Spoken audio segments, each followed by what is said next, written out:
Hi, I'm Anna Harris, and this is the Defined by God podcast video, a support resource for Christians looking for hope and healing from trauma and adversity. Join us as we discuss the latest and best strategies for healing and thriving. Hi, everyone. Thank you so much for joining us. I'm Anna Harris, and this is the Defined by God Ministries podcast.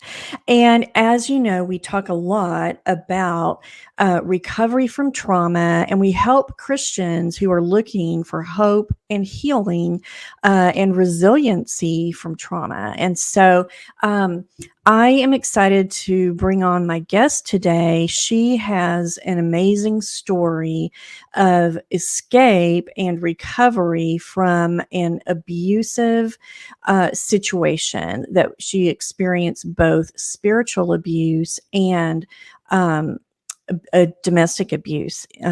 So she's a survivor of domestic abuse as well as spiritual abuse. Her name is Diana Iraheta.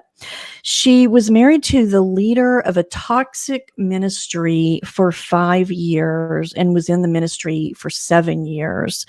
And after getting out and processing everything that she went through, she realized that abuse in the church is actually pretty common. And so that has inspired her to tell her story and tell how she escaped and how she has recovered. She's written a book, an ebook, and it's called Red Flag, which you can find on Amazon. And I've read it. I recommend it.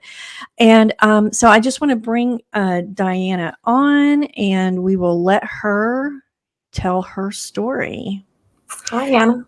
Yeah. Hi, Diana. How are you doing? I'm doing good. Thank you so much for having me on. I'm really excited to share. Yay. Well, I'm glad for you to come on and just be able to talk about what you experienced, but also how you got out and how you have recovered. So, and I was mentioning, like, we actually knew each other back when you were in this situation. And I picked up on a little bit of it, but as a lot of abuse situations from the outside, things looked fairly normal. And I think that's pretty common. But I'm going to go ahead and let you tell your story, and I'll interject a couple of questions here and there, but I think our listeners are going to be very interested to hear what you have to say. For sure. So, no, you are right, Anna. We did know of each other. We met, we had those encounters. And it's not uncommon for when somebody meets someone in an abusive relationship for them to really not pick up on it or even be aware that there's something deeper going on. I would say a lot of times it is going on behind closed doors, especially when it comes to people in ministry. So my ex, he was the leader of a ministry, and he actually really was connected to a lot of people that I would say are well known in the Christian circles. And so when I first got involved in his ministry, it was not in the sense of like a romantic relationship. It was me and my whole family. We all got involved, and our heart has always been to serve God. I got saved when I was 13. My heart has always been to love and to serve God. And so when this opportunity came up that he presented us to help him start his ministry, it seemed like an answer to prayer. It seemed like, okay, wow, Lord, like all of us, that is our heart. My mom, my brothers, we just want to be of use for the kingdom of God. And so when we first met him, he seemed like this man that just loved the Lord, very passionate, very, I would say, charismatic in personality, very outgoing. Like if you were in a restaurant and he walked in, you would know, like that kind of personality. And so, we were really excited. We thought we got hooked up into an anointed, ministry that's going to be used for the purposes of God. So originally, that's how I got involved. I would say over time, there was little things that popped up, like he might have a blow up of anger here and there. But one thing that as Christians, as believers, that we really focus on is like giving people grace, giving them love, forgiveness, not holding things against people. Like, you know, 1 Corinthians 13 is kind of used in the sense of keep no record of wrongs. So that's kind of the angle that we would approach it. We would see little things here and there, not on a daily basis by any means, but just as we were getting more involved in the ministry, we would see maybe he would have a blow up or he would get really angry over something. But then we would just be like, well, nobody's perfect. You know, he's moves in the gifts of the spirit. I mean, this was a man that I could go to Denny's with, and he would be ministering to the waiter or waitress and have them in tears and giving them accurate prophetic words. So it was somebody who seemed to be linked to the Lord on a deep level. So, all that to say, as time went on, I'll just kind of throw in there too that one thing I feel like that happens in the church, not every denomination maybe, but I come from a very like spirit filled, prophetic kind of a background. And I had a lot of people coming to me and coming to my ex telling us that they felt like the Lord was putting us together. And so that was another thing of I want to love God, I want to please God, and if he is putting us together for marriage, I want to honor that. And I want to stop quick and say that if obviously we all have to hear the Lord for ourselves. So even if you are being told, oh, this person is your husband or your wife, it's something that you need to know for yourself without a shadow of a doubt, and don't feel like you have to listen to what other people say. Like, first and foremost, we need to hear from God ourselves. But at that time, you know, I was like, okay, well, people are saying this, so apparently we're supposed to get married.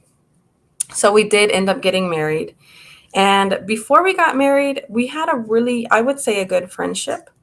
Um, I was even at one point trying to help him date another girl and like, yeah, trying to help him like approach her in a way where she might accept it. So I just thought it was funny that we ended up together.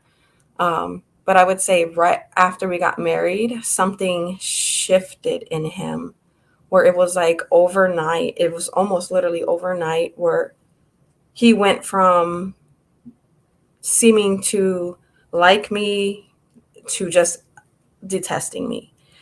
All the while still having a ministry, still ministering to others, going on missions trips and different things like that. And I was yet his wife and being rejected. And it started out pretty intense, just with like name calling, anger. I mean, I remember there was one point where I was like standing against the wall and he was standing in front of me and he was yelling at me, telling me that if I wanted to be in ministry, that I had to get used to basically being verbally abused. So it was pretty crazy. He was just like, if you want to be in ministry, you have to get used to being called names. You have to get used to being rejected. And it was like he was the one doing it to me. It How wasn't coming crazy. from other people. Yeah, how crazy is that? Yeah. The other thing that you said in your book, which is um, so disturbing, is that he would use the prophetic, and I say prophetic, to abuse you and other people. Like Hmm. God is saying this to you. Can you give an example of that? Sure. So yeah, he was I say self-proclaimed prophet now. At the time I thought he was a true prophet, you know, because I do Mhm. believe in the gifts of the spirit. I do believe there are prophets for today. Yeah. So I was like, okay, he's a prophet, you know. But one thing he would do is he would like start telling us, like saying, I know what's in your heart. And like he would like say things to us that we didn't maybe necessarily feel true, but we were like, well, maybe he's discerning something in my heart that I don't know that's there. And he Right. would start like making us feel like we were falling away from God or we weren't pleasing God. And so yes, he would use the prophetic a lot of times to control us, even when it came to like say somebody wanted to leave the ministry, he Mhm. would come down on them very hard. Like, no, this is not the Lord's will. If you leave, you're going to fall away from God. You're going to lose your destiny. Like, as if being tied up in his ministry was the only way to go. Mm-hmm. Wow. Yeah. So it was really hard. Yeah. And it just got worse as time went on, right? Oh, definitely, definitely. I would say, like, as things went on, his outburst and his rage got worse. And I want to pause quick because I'm sure people are like, well, if you saw him getting like into rages, why didn't you leave? Or, why, what stopped you, or what didn't stop you, basically. And so I want to say, when any kind of abusive dynamic, whether it's a spiritually abusive dynamic through a ministry, or if it's in a relationship, the that a relationship doesn't start off with those extreme examples. And Right. I want to say, all abuse isn't covert in the sense of raging. So he had that covert rage, but it didn't start off with that. It started off with him showing us the side of him, the charismatic, fun, uh, man of God who operates in the gifts of the Spirit, things like that. So that was our lens that we saw him. Right. And I think that, coupled with the teachings of forgiveness and grace and not holding records of wrongs. So anytime he would blow up on us, it was like we were just pushed to forgive and move on, and there was no processing. And so Mm-hmm. I think that tied with the spiritual abuse of, since he's a prophet, we can't speak against him. So the scripture verse, touch not my anointed, do my prophets no harm, was quoted to us very often. I bet But that's a favorite one of abusers, yes, spiritual so abusers. Yeah. we heard that a lot. So even like, I remember times where, even with just me and my mom, we were even scared to talk about what was going on because we thought we were going to get struck down by God. Oh, wow. I Yeah. mean, there was a time that a lady that was getting involved with the ministry who Mhm. left, and shortly after, a family member of hers died, and he was like, "Yup, it's because she came against me, and that's the Lord dealing with her." And I was just like, "What?" Like, it was just like that Old Testament fire and brimstone, like, God's gonna curse you, and part of me wrestled with that because prior to being in this ministry, I never really saw God like that. I saw him through the lens of the cross and the New Testament. And, Jesus took upon every curse on the cross, right?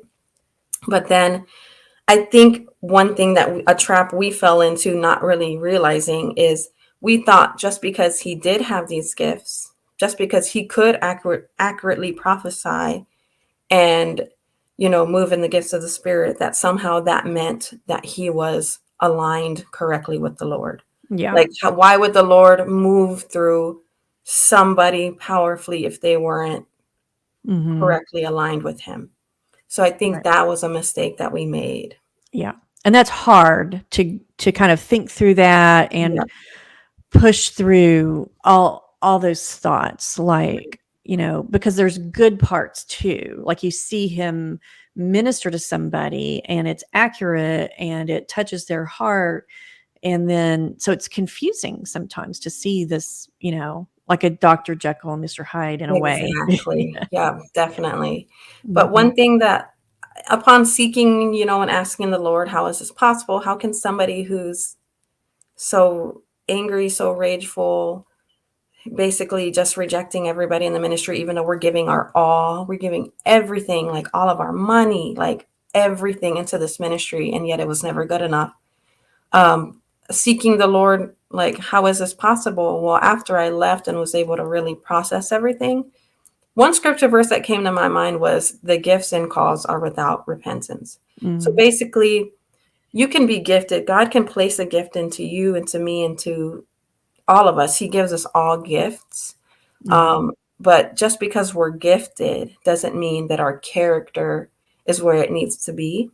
Mhm. And I think that's why I don't know if you've noticed, but there's a big shift in the church at large on shifting from just looking at the gifts to really looking at the character, like Yes. Yeah. how you treat people, how you treat your wife, how you treat your family. Those things are the foundation before you can, you know, the gifts, yeah, they're great, but if what does First Corinthians 13 say? Without love, I have nothing. Mhm. So you're just, yeah, you can speak in tongues and you can prophesy, but without love, you're just a banging gong. Yeah. Yeah. And I think it's important for people like you to tell your story because um, there's a lot of behind the scenes stuff that goes on in some ministries and some marriages, relationships. And so sometimes things do look, good from the outside, but behind the scenes is very, very different. So it's good Right.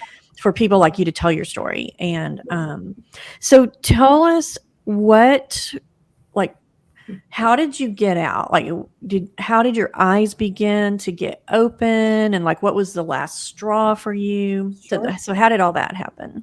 So it kind of happened in two steps. So the first step was me accepting that I was going to get a divorce. So I have always been a very like committed, loyal person. And like growing up, divorce just seemed like such a travesty. Hmm. So I had already been through one divorce at that point. My first husband had left me for somebody else, and I fought for that marriage for 2 years. And so, fought in the sense of praying, fasting, hoping and praying that God would restore. Uh-huh. And so that's kind of a story on its own, but the Lord had to release me and tell me my grace is not here. He's made his decision. He doesn't want to change. So I had to accept, okay, my first husband chose to abandon our marriage and leave me for someone else. And I had to accept that. It was around that time of that ending that I met my second ex. But like I said, it didn't start off with anything romantic. I never thought it would go to that place. Yeah. Um, so for me to have the reality that I'm at the time, I think I was 28, and being like, I'm gonna go through another divorce. Right. Like it was very hard. I wrestled with God about it Hmm. because I knew my marriage was bad. It wasn't until I got out and years later that I realized it was actually domestic abuse. I was Hmm. being Yeah.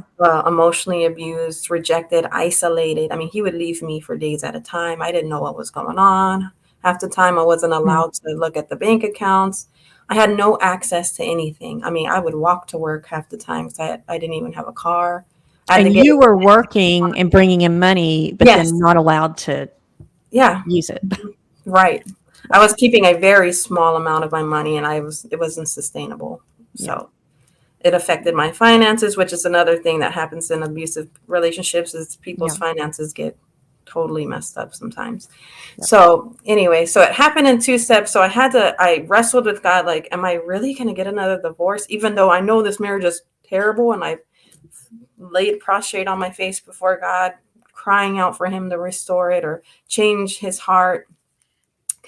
But I would say the thing that, what is that saying? The straw that broke the camel's back Yeah. in that sense was he had already been gone for about 3 to 5 days. I can't remember. I just know it was at least 3 days. He was out of town, and I was just in our room, and we had just recently like moved into a rental house. Before that, we were living in the ministry building, and Mm. I just slept on the floor in an office. So Wow. I didn't even, yeah.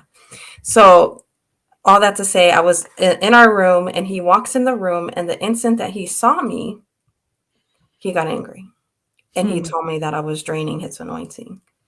So You're it was like, draining his anointing. yeah, just by Yeah. looking at me, just my presence just irritated Wow. him, and I never understood what about me is so irritating. I don't know. Like Yeah. I'm not trying to irritate you. I'm just Hmm. here, existing.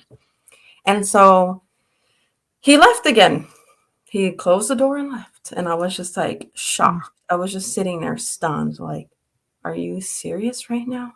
Like, Mm-hmm. what did I do? Nothing." And so I just locked myself in the closet like I had done many times before in the course of this marriage to pray. Mm-hmm. But I would say The difference about this time is that I allowed myself, instead of my prayer shifted from God, uh, fix this marriage, save this marriage, work on his heart. It shifted from that to me crying out to God, is it okay if I leave? Yeah. Because I'm being rejected. I felt like Leah. You know the Mm. story in the Bible with Yeah. Rachel and Leah? Only I felt like Leah times 10. Okay. Yeah. Like I really related to Leah just being just didn't even unwanted Yeah. basically. And so I just cried out to God, like, is it okay if I get a divorce? Because at the time in my mind, I thought you could only get a divorce if there was adultery or your spouse was an unbeliever. Right. And I'm like, well, he's not an unbeliever. He preaches Jesus, you know. And as far as I know, I know I haven't cheated. And if he did, I didn't, had no clue. So, um, Yeah, and that's a common teaching in certain church circles, and mhm, it's hard to wrap our brains around, and get past that when you've been taught that for a long time, where it's yes, in the culture where, divorce is not an option and God yes. hates divorce, Mhm. that All type of of those thinking. things. Yep. Mhm. So, Yeah. so I was wrestling with God, like over these scriptures, like, is it like I can't, yeah, there's no adultery or whatever, but really, like, is this really what you want for me? And so it was the Lord he had to shine the light on my heart. And the way he did it was he showed me how he viewed me as his daughter. Oh, yeah. And he revealed to me that you are my daughter and I love you. And Mhm. imagine if you had a daughter, would you want her in this situation? Yeah. And I was like, no, like, Yeah, I wouldn't want my daughter to be married to someone like this. exactly. And it wasn't like I knew in an instant that what I was going through was abuse, but God showed it was the love of the Father of showing me his love for me as my father, that no, I Mhm. don't want you to Yeah. be in this situation. And so that's what gave me peace for the first time in a long time. I felt peace in my heart. Mm. And so I accepted, okay, we're going to get a divorce. I was like, when he gets back, I'm going to tell him, like, I feel like the Lord said it's okay for us to get a divorce. I know that probably might totally rack some people's brains, but it's just the truth, you know? And so when he came back, I told him he really didn't fight me on it because he would threaten with me with divorce all the time anyway if I Mm. didn't line up or if I didn't do this or do that. Mhm. But here's the kicker. Even though we were gonna get a divorce, he still didn't want me to leave his ministry. He That's crazy. still I saw that in your book. I was like, "What?" That's Yes. crazy. So Yeah. even after we announced it to the core people, like we're getting a divorce, Mhm. he had a meeting with me and everybody. So here's the thing about abusers, especially like cult leaders, is they know how to round everybody up and kind of Yeah. like, And really control the narrative of how yes, things are. Yeah. Mhm. yes. So everybody was like, oh, you don't, and I don't hold it against them because I know you're basically brainwashed when you're in these situations. Right. They're just like, just because you're getting a divorce doesn't mean you have to leave the ministry. We still need you. And it was made to feel like my destiny was still somehow tied into this ministry. So Mhm. even though I was like, what? Like, how is this is weird. Why we're getting a divorce and I'm gonna stay, you know? So our divorce was final in December of 2014, and I finally left for good in May of 2015. Left the church Yeah, or left the ministry. Okay. ministry. Yeah. But Wow. so it happened in twofold. We got a divorce, and that was like a process in and of itself. It took like a year or something before it came to fruition because I didn't have any money and he wasn't stepping up to pay for it. So make that make sense, Mhm. you know? So it was just a process of getting the money and I had to do it all basically, you know. Yeah. And so finally, even after we were divorced, I was still for a short time in the ministry. And Um, your family was still there as my well. family So was that still there. made it hard as well. Yeah. Yes, everybody was still tied up in the Your ministry. friends. Yeah. My friends, yep. Mhm. So I would say the thing that finally made me leave, like open my eyes fully, was the last service I ever attended.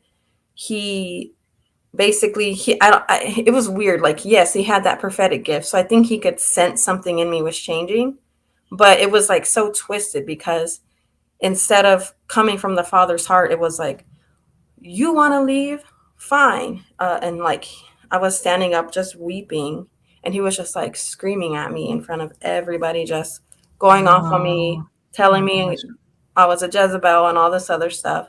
Mm, And a lot of times he would do that, but it was in a way of like control and reverse psychology, because then it worked for a long time where he would be like, if you want to leave, leave, and like screaming at us, but then it would make us almost guilt trip us into staying, if that makes sense. mhm. Yeah. So, but this time it didn't work. I went home. I was like, I don't think I'm ever going back there again. And so I went on like my own little prayer retreat on my own to Galveston. I rented a hotel for like a week, because at that time I was starting to stop giving all my money. Like, I was like, I need to like survive. So um, I rented a hotel for a week just to pray, and like, because it was still so, even though we were divorced, there was still that confusion of like, is Yeah. this God's will for me to be here or not? Mhm. And around that same time, I actually met my current husband, but it was online, and it was through Instagram, weirdly enough. And we had just met, and we were just like talking on like messages and stuff like that. So I was like, even though I just met this person, and I'm over here, praying about whether I should leave this ministry for good, good. And this was like in April when this happened. Um, I told my current husband, who at the time I had no clue that I would end up actually marrying him, what was going on. And just hearing him say, if I were you, I would have left a long time ago. What's Mhm. happening is not okay. Yeah. And then he shared like a very mild story in comparison of something that happened at a church he went to, and how the leadership blessed him. Mhm. And they were like, it's okay if you feel like you need to leave, we bless you. Yeah.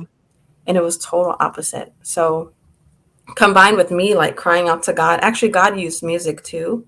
I Mm. don't know if you know the You Make Me Brave album by Bethel, Oh, yeah. but Mhm. I had bought that album around the same time, and there's like some songs on there that were speaking to me about moving and God is with me. And Yeah. so I know it's like unconventional the way that God got me out, but I think it had to be because I was so isolated. I mean, Yeah. you're talking about somebody who was basically in a cult.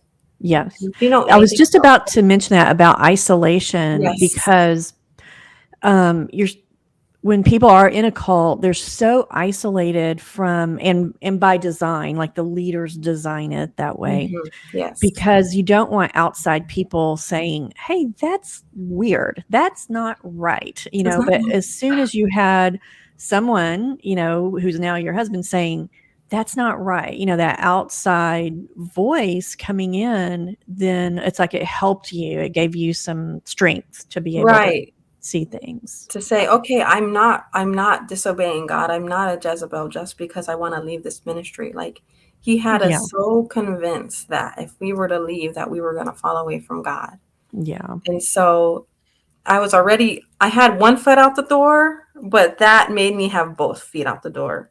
So on May 5th, I still remember May 5th of 2015, I had a meeting with him. And I just think it's funny because May 5th is Cinco de Mayo, which is like the Oh, like right. Freedom Day. And I am half Mexican, so hey. Uh-huh. Um, but so I had a meeting with him, and I was like, I feel like the Lord's telling me to leave. And of course, he tried his old tricks. He was telling me the same old thing, that it's not the Lord's will. He got really worked up emotionally, like, no, you can't go, which is weird. It's like, why did you want me to stay so bad? But you basically rejected me so much in our marriage. It makes no Yeah. sense to me Yeah. unless it's just a control issue. And he even had his spiritual mom basically confirm that it wasn't the Lord's will for me to Mhm. leave. But I was like, nope, I'm leaving. And that was it. I never went back after that. Yeah. Yeah. How did that feel, getting out and getting free? It felt good. It felt really good. It was like it's like I left, and part of me was expecting the world to just explode, but it didn't. Mhm. Yeah. It's so funny, like all the threats, all the things that you're told will happen if you leave, don't. You're like, wow, this was just a facade all along. It was all about control. It was all Mhm. about one man's agenda to prop himself up, you know? Yeah. I think you had mentioned that it took you a while, like, when you first left, you just left, but it took you a while to really sort of begin healing and processing what had Yes, happened. yes. So I've explained it before to different people. It's kind of like getting in an accident. Yeah. When you, like, say you get in an accident, not bad enough to like disable you, but you're in a pretty bad accident. And say initially the adrenaline stops you from feeling the effects of that accident because you're in Uh-huh. survival mode. So Right. your body's like, adrenaline, get out of the, you know, and you just imagine running away from the scene and you think you're okay because the adrenaline is pumping through your body. So I feel like for the first 4-ish years after I left, I was still in that adrenaline survival mode. Right. Yeah. Like, I'm not feeling the effects. I knew it was bad, but I'm not really feeling the effects of everything that happened because at the time I just wanted to just put everything under the rug. I had got Mhm. married and for the first time, like, actually have a good marriage by the grace of God. It's not something that, side note, it's not that I'm like encouraging people to just jump into another relationship. It seems like, after one it ended, but the previous marriage that I had wasn't a marriage. So Yeah. it was like I was single anyway. So I don't know. I just felt like God used my now husband as a piece, like we were talking about isolation to get me out. So Mhm. all that to say, for the first 4 years or so of our marriage, I was really focused on just, we had 2 kids, just focus on our marriage. Being in Minnesota is where I'm currently at. I'm originally from Texas. It's really beautiful here. Like, Mhm. nature is gorgeous. So Mhm. all of that in a sense was healing for me. Right.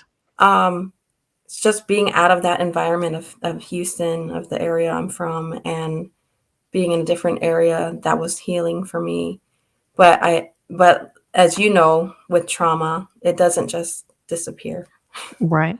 You have to face it eventually. And I had to be in God's time because I think sometimes if for depending on how bad it was, to try to face it too soon might be too hard or too painful. Mhm. Yeah. Because you were in survival mode mostly during the relationship, it sounds Oh yeah. like. I And, was in, what is that, fawn, fight, flight, or freeze? I uh-huh. was between fawn and freeze most of the Yeah, time. sounds I like did it. whatever I could do to appease so that there's no Mhm. blow ups or just Mhm. freeze and just don't do anything. Maybe if I don't move, I won't get hurt, that kind of thing. Mhm. Yeah, So it took a while for my body to be able to get out of that yeah. mode to And then really. just so people know, there's um, PTSD, post-traumatic stress disorder, is one thing, but then there's complex PTSD, which is when someone has been in a situation for a length of time, like a prisoner of war, or in your case, in an very abusive situation. Right. So that takes time, for healing and For sure. unpacking it. And Yeah. so, what's been healing for you once you did start to like process it and look at it? What did you find to be healing? So I would say what kick started the healing was, I felt like the Lord was telling me to write a book about the Mhm. experience, which is the book that you read. Yeah. So that was kind of like opening the can.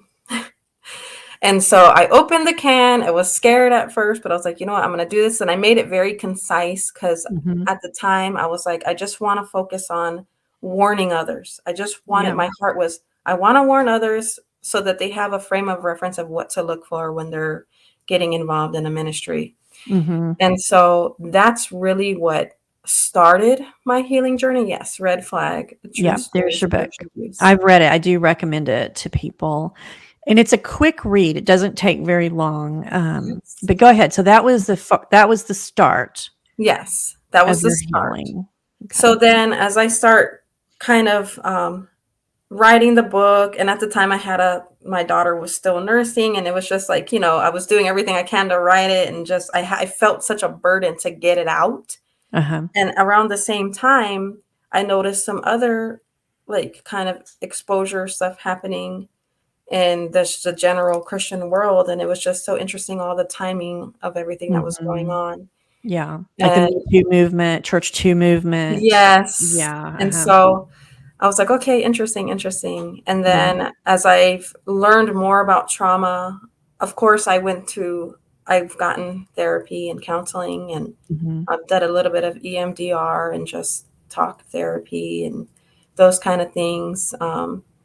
And I was diagnosed with PTSD, which I'm not afraid to admit I was, Yeah. and Of course you anxiety. are. Yeah. Uh-huh. And so I wouldn't say that I'm like 100% healed, but I'm a lot Yeah. better than I was.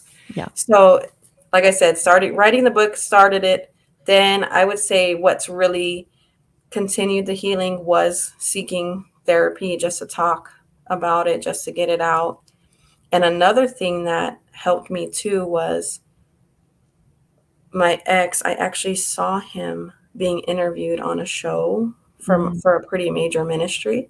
So I Mhm. reached out to them, and I was like, they need to know, like, this guy, what Mhm. he's done, they need to know who they're dealing with, basically. And that just goes to show how sneaky they can be, Yeah. like, because I have a lot of respect for this ministry. So I was like, wow, he's trying to get under the radar there. Mhm. And so what was healing is when I reached out to them, they believed me. They Yeah. didn't push me off. That's good. I Yeah. had screenshots anyway of, like, because in my book I have some like victim statements. So I had screenshots of their victim statements. And so they believed me. They confronted him. They tried to get him to work with them as far as like a restoration, but he Mhm. didn't, of course, take that opportunity. But I just remember when I was on the phone with the leader of this ministry, I was like, my body was shaking. It was Wow. just talking to somebody about it besides like my husband or my family. And Mhm. this is before I sought therapy, because this was back in the very early 2020, like January 2020. I was like shaking. My body was just releasing all this Wow. Yeah. trauma. Yeah. And so, yeah, I would say talking about it. Talking about it. I always say when you've gone through a traumatic situation, you are in part of healing is taking back your voice, and Yes. you are in control of what you want to say and what you don't want to say. And that's okay. Mhm. If you don't want to talk about it publicly like this, find somebody who's safe that you can trust, whether that be a therapist, whether that Mhm. be a friend, a pastor maybe that you're close to that you can trust. Just finding safe community who's going Yeah. to believe you. That's Yes. huge. Yeah. And that can be hard because there can be other people who don't believe it. Like, oh no, this person is a wonderful minister. You're just wrong or whatever, Yeah. and that makes it hard. But Oh, for sure. And that's why I'm mhm. so passionate about spreading awareness, because Yeah. it's like, because it is so, some of it can be very covert. Like I said, my ex was pretty overt in how he was with Yeah. his, well, at least behind closed doors. Maybe it kind of seeped out a little bit in public, but it was nothing like behind closed doors. Mhm. But there can be abusive dynamics where it's a lot more covert, where it's not like they're blowing off, blowing their lid every week or something, but it's just very cold, or very like there's a lot of rejection, which I Mhm. had that too. Yeah, or passive So it's aggressive. Mhm. passive aggressive. So we can't judge a victim's story by what we see some person in public, because Right. we don't know what's going behind Yeah. closed doors. And another thing I know that you did was you got a lot of education about domestic abuse and spiritual Mhm. abuse. And because I know you're part of the Call to Peace advocacy program as well, right? Yes. Yeah, yeah. Yes, I It's am. a Yeah, and that's actually been I was gonna say, that's actually been really healing too, because yeah, a lot of the people going through that course are survivors. right. Yeah, yeah. So it's just like learning about just getting confirmation of like, okay, this is what that was. That's what that was. That's what that's called. And Mhm. actually, I kind of mentioned it in my book, Stockholm Syndrome, Yes. Mhm. where I was watching a Netflix show after I left. I had just got married. I was watching a Netflix show about this lady who had been kidnapped. Mhm. And she had, I guess there was opportunities for her to leave here and there, but she stayed because she had Stockholm syndrome, where she started, in a sense, bonding with Yeah. her captor. And it's a Yeah. survival. It's just a Right. survival, you Yeah. know, Yeah, and we tactic. call it also trauma bonding, and Yes. so basically, when someone denies you, denies the things that you need, that you actually do need, and then they suddenly then give you something that you need, whether it's attention or a basic necessity, you're so thankful for that, you begin to really, "Oh," so, Yes. yeah, and that's Yes. part of it all too. Yeah. Mhm. And that's one thing I learned in this advocacy training is trauma bonding. That they Yeah. were saying we've heard of Stockholm syndrome, but really it's trauma bonding where, like you said, you're so starved for just any good little bone they might throw you that when they give it to you, it feels amazing, like wow, Yeah. and you're doing it out of a place of survival, thinking that you need this to survive. Yeah. So yeah, Yeah. it was just really confirming for me. Yeah. Well, I'm really proud of you for, getting out, but then also turning around and telling your story, and learning, as much as you can, about spiritual abuse and domestic abuse. So let me put up, I know you've created a Facebook page that you post information and things like that people can see, and it's equipped and free, your Facebook page. Yeah, And then one other thing that I wanted to mention, was if people, and you had mentioned this, the hotline.org, tell people about that, what that is for. sure. So if you're on the fence of like, is my relationship abusive? You can go to the hotline.org. They have so much information on there that explains every kind of abuse, emotional abuse, Mhm. physical, sexual, mental, psychological, all of it.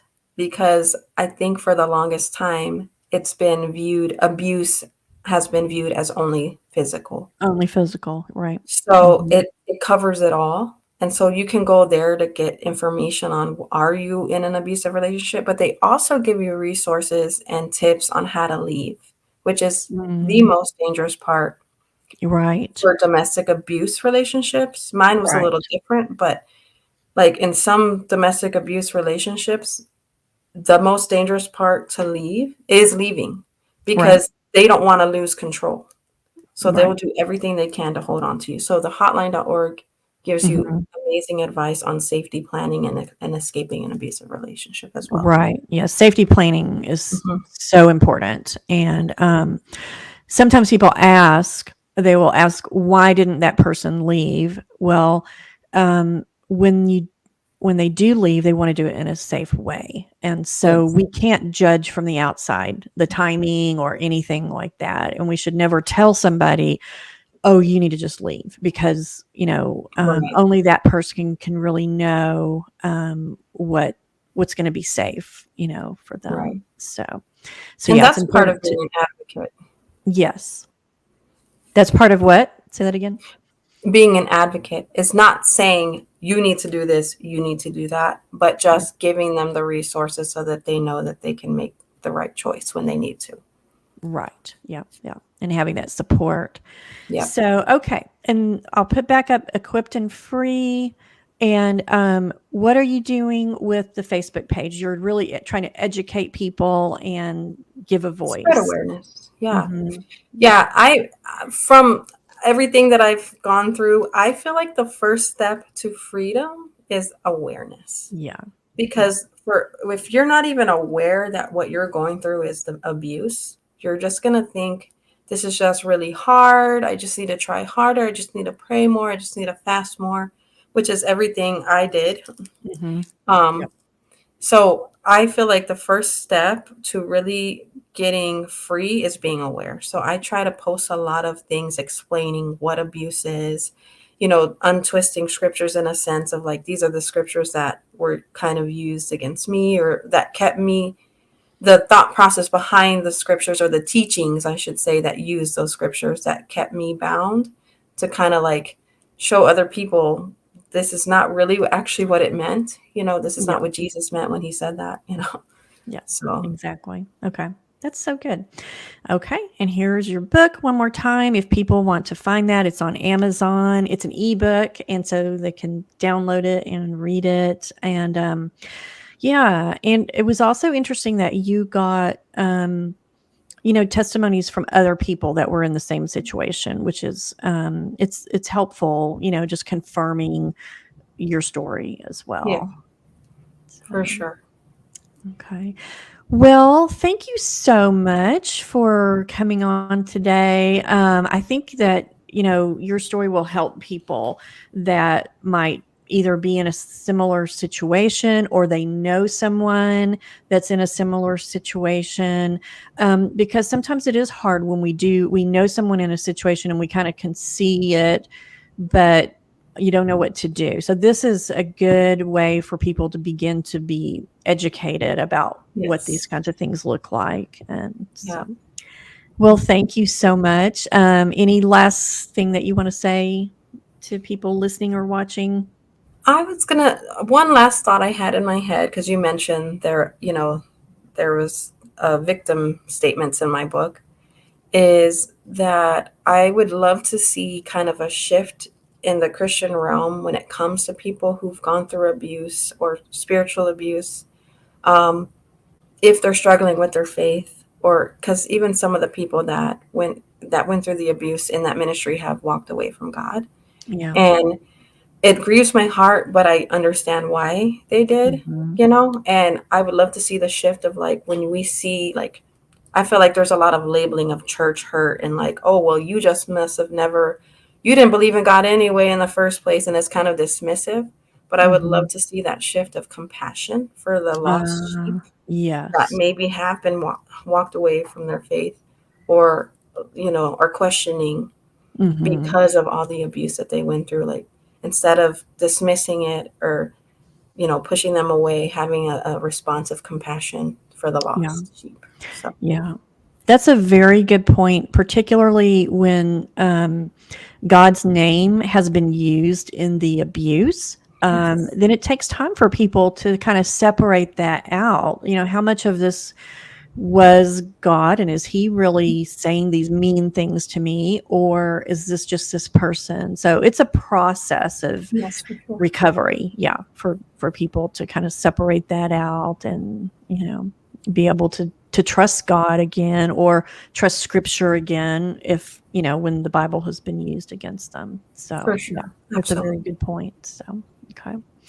All right. Well, thank you again for coming on. And I just thank everybody for watching and listening. And you can find Diana on Facebook at Equipped and Free, her Equipped and Free Facebook page. And of course, you can find Defined by God Ministries at definedbygod.com. And we also have a Facebook group and an email list and lots of resources for you. And until next time, thanks so much for listening.